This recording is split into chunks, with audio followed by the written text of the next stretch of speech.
I'm Joni Patry, and welcome to my YouTube channel. Today I'd like to continue with my series on specific secrets that you may find in a chart that will give the information that you're searching for. So one thing that usually comes up is about mental. What determines mental capacity or problems mentally? Because there's all sorts of very difficult mental problems that are out there in the world, and if you can determine some of them through astrology, this can deem incredibly helpful. Now, the two planets that deal with the mental cognition, how we think, and our mind are going to be Mercury and the Moon.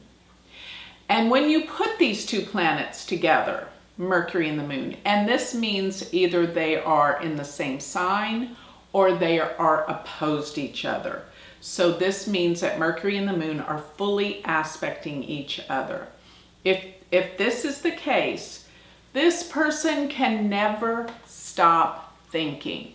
The mind is always on overload. And there is, in the myth of Vedic astrology, Mercury and the Moon are not friends, because Mercury was actually, in the whole mythology, the illegitimate son of the Moon. So they're not too close to one another, okay? So, but one thing is going back to how they deal with perception and deal with the mind. And when Mercury and the Moon are strong, and particularly where the Moon is in the fourth house, because it's strong there, it's relative to the fourth sign, Cancer, and it's aspected by Mercury, this individual will have an incredible memory. The mind never forgets anything. It's amazing how they remember. So this could be of great benefit when we're talking about exams and school and learning and education, but they have a problem letting go of things because they remember everything and can't let it go. So sometimes they need to learn to let go of the past. This is Mercury-Moon contacts by conjunction or opposition. And when you find Mercury is in possibly Cancer, because that sign rules the Moon, this can give an amazing memory, but can also cause disturbances of the mind never slowing down. It doesn't allow the person to rest, to have peace, because there's constant thought, constant thinking, and can be a bit out of control where the mind is not balanced. Now, another instance of dealing with the mental cognition will be when the Moon, the Moon is the mind. It's consciousness, it's awareness. When it is conjunct Rahu, you're going to find that the individual is overly obsessed with things. They can't stop obsessing. They think things over the top, but they can't stop it. It's like it's over and over the same thought. It's like a hiccup of the brain. So it can also make people very paranoid, always wondering if someone's after them or what's going to happen, or worrying about the future, but they can't stop worrying and being over the top, afraid of the future, afraid of the world. This is Rahu Moon, and so intense and so obsessive about so many things. So this disturbs the mind. Now, K2 with the Moon is a lot softer and can be a bit more into spirituality and understanding things better, but it still can cause some problems dealing with the thinking mind and consciousness. And it can be, because this is the node of the Moon, obsessive as well. But it's not near as compulsive as Rahu Moon, K2 Moon.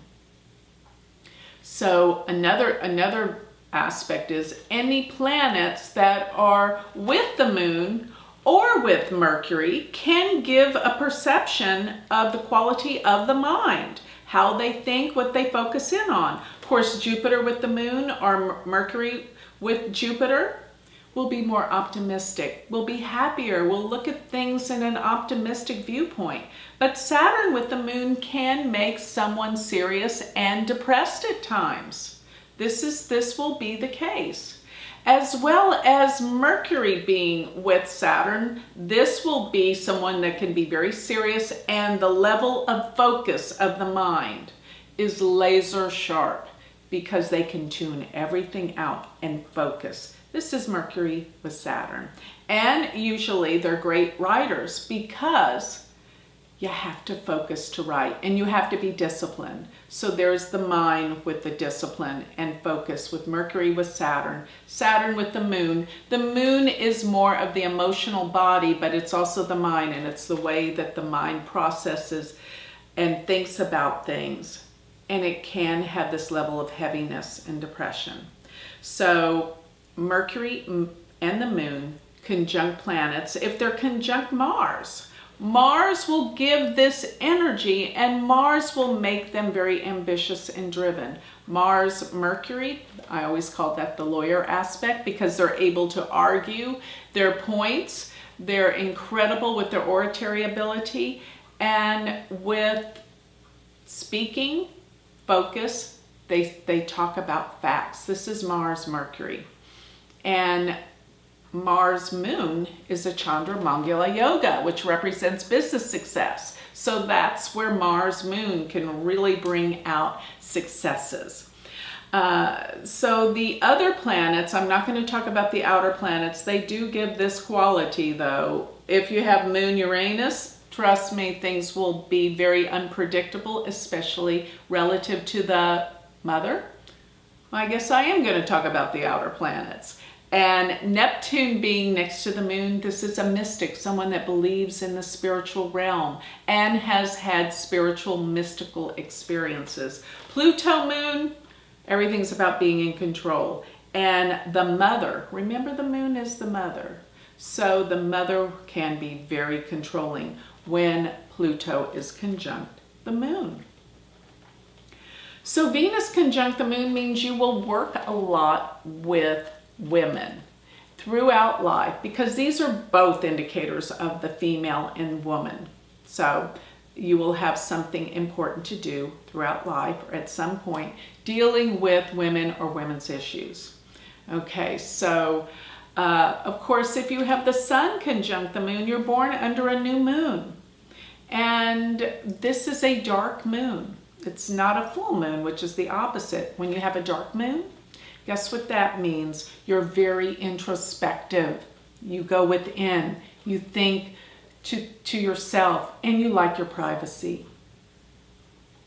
So most of all, what this whole class is about is when you bring together Mercury and the moon, it will cause mental instability. For one thing, the moon is the mind, consciousness and awareness. Mercury is how we process information, and putting them together is incongruent. It's way too much thinking, too much processing, but great intelligence. But peace of mind is hard to come by. So these are going to be the variables of the mind, consciousness, awareness, and this is how the mind operates. And you can always look to the moon and Mercury to better understand this in a birth chart. So with that, I'd like to close. If you would like to learn more information and learn Vedic astrology, you can always go to my university, which is University of Vedic Astrology.com. Or if you would like a reading and you'd like to learn more about me, you can always go to my website, which is galacticcenter.org. Thank you.